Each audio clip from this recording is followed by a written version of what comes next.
En el siguiente análisis político hablamos de la división de América Latina que quedó evidenciada en la cumbre de la CELAC. Esta agrupación de 33 países que forman países de América Latina y también del Caribe dejó en evidencia la ruptura de América Latina, la división en la que se encuentra toda la región. Primero que todo porque esta sesión es extraordinaria, fue convocada por el presidente Andrés Manuel López Obrador a Xiomara Castro, al actual presidente de Honduras, quien preside la CELAC, para que de manera extraordinaria se reunieran estos 33 países y tocaran el tema de Ecuador. El arbitraje ocasionado por Daniel Noboa, por orden del presidente de derecha conservador del Ecuador, que allanaron con lujo de violencia, con policías, con la intervención militar, la Embajada de México en Quito, Ecuador, el pasado 5 de abril y que ocasionó la ruptura del derecho internacional, la Convención de Viena y el tema de la Convención de Caracas de asilo político.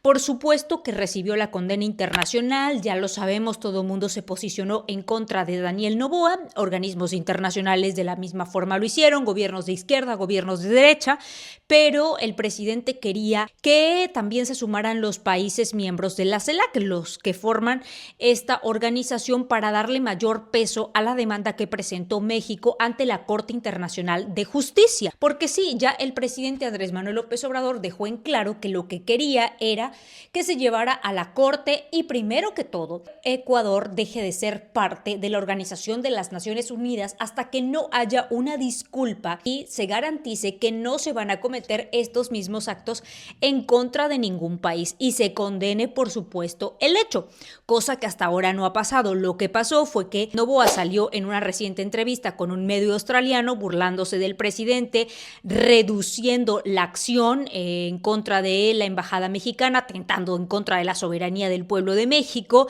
La declaración de guerra fue evidente, pero para Daniel Noboa, tacos y ceviches lo arreglaron. Se convocó a la CELAC y en esta reunión asistieron algunos países. No asistieron todos los países miembros de la CELAC, únicamente estuvieron presentes 11 países, lo que ya nos habla de la falta de convocatoria de cierta forma, y que había países que no querían meterse en problemas. Por eso hablo de la división de América Latina. Por ejemplo, Argentina, Uruguay, Paraguay, Costa Rica y Perú no estuvieron en esta reunión de la CELAC. Son gobiernos conservadores, gobiernos donde está al mando la derecha, y también que han tenido de alguna forma problemas con el presidente Andrés Manuel López Obrador, como el caso de Perú con Dina Boluarte, el caso de Argentina con Javier Milei, y bueno, eso ya quedó de manera muy clara. Los otros países, aunque no se han metido en la política interior mexicana, pues sabemos que al ser gobiernos de derecha simplemente no iban a estar también de acuerdo con esta demanda colectiva, de esa manera quedando ya de un lado. El que sí de manera tajante dio su discurso fuerte y contundente en contra de lo que está ocurriendo es una división de América Latina, en contra de los atentados que ha habido en Rusia, luego el atentado en la embajada de Damasco de Siria, luego el atentado por parte de Ecuador en la embajada mexicana, y así también la intervención, por ejemplo, de las fuerzas militares en Argentina, pero eso ya quedó claro que Javier Milei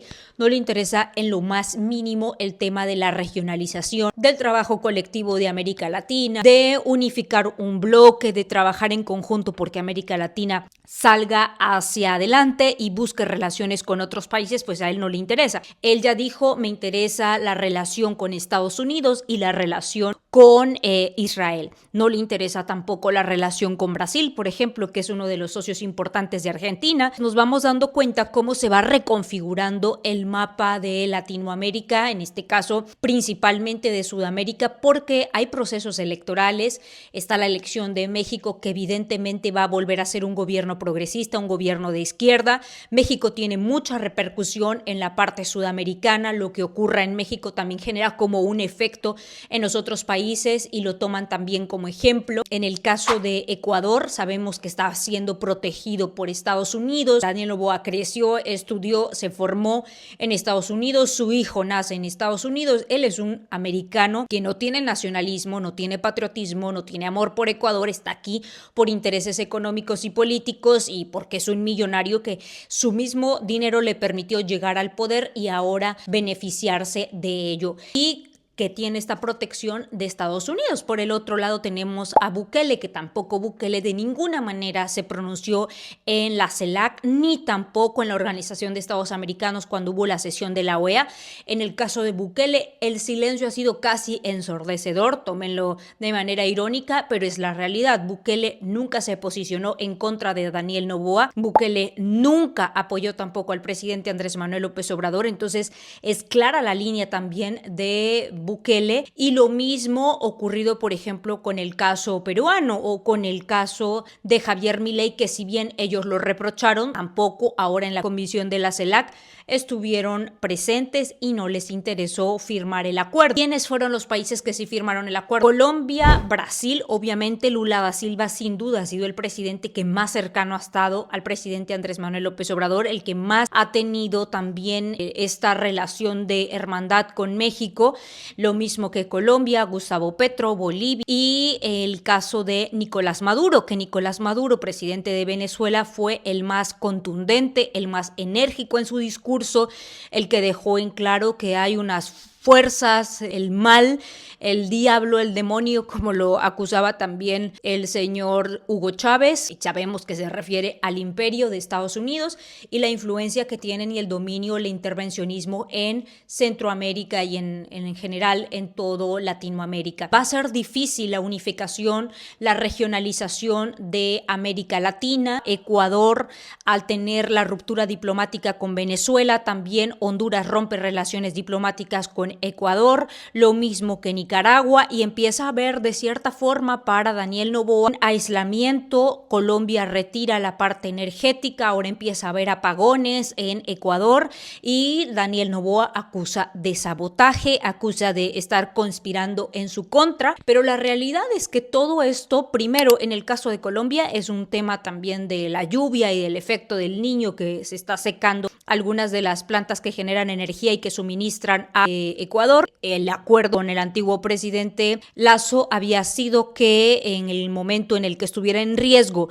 la energía de Colombia, pues se iba a cortar el suministro para Ecuador. Pero ya para Daniel Noboa esto es un acto en contra del pueblo ecuatoriano, y en realidad es que sí, el pueblo ecuatoriano es quien va a sufrir las consecuencias, todas las irresponsabilidades de Daniel Noboa, de todo su autoritarismo y arbitraje y uso de violencia en contra de México, y se va a empezar a segregar también. Si bien tiene protección de Estados Unidos y no lo van a dejar solo, eso es evidente, también de cierta forma se convierte un poco en el apestado de la región, igual que Javier Milei, que problemas ya con Chile, con Gabriel Boric, y Argentina ya va a poner bases militares de Estados Unidos, zona sur de Argentina, para que desde ahí empiece a haber control.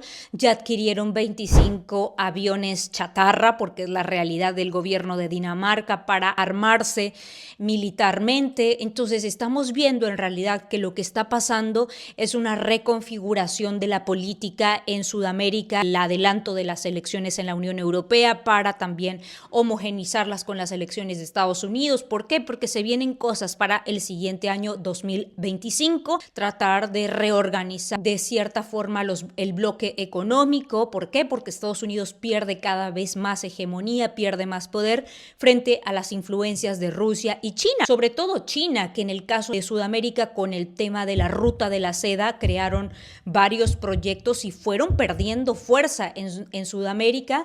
La intervención china en el Triángulo del Litio, las concesiones que tienen, por ejemplo, en Bolivia, en Chile, para hacer uso de litio, no tiene nada contento a Estados Unidos. Dejaron claro que lo que más les importa de Sudamérica son sus recursos naturales, que no se nos olvide, principalmente el litio, el agua y algunos otros recursos que permiten la generación de baterías para los carros eléctricos, que es una industria en creciente demanda y explotación. De esa manera se empieza a reconfigurar muy fuerte la geopolítica en Sudamérica. La economía, por supuesto, también tendrá un impacto. Estamos frente a dos bloques: o estás con Estados Estados Unidos o estás en contra de Estados Unidos. En el caso mexicano, el presidente Andrés Manuel López Obrador siempre ha dicho que no se permite el intervencionismo, que no se permite la doctrina Monroe de América para los americanos. Ya sabemos de qué se habla, este injerencionismo y el tratar de explotar los recursos de los países sudamericanos, porque hay muchos recursos naturales que le permiten a Estados Unidos seguir siendo superpotencia. ¿Por qué es importante esta región? Con todos sus ricos recursos y elementos de tierras raras, tienen el triángulo de litio que hoy en día es necesario para la tecnología. A costillas del bienestar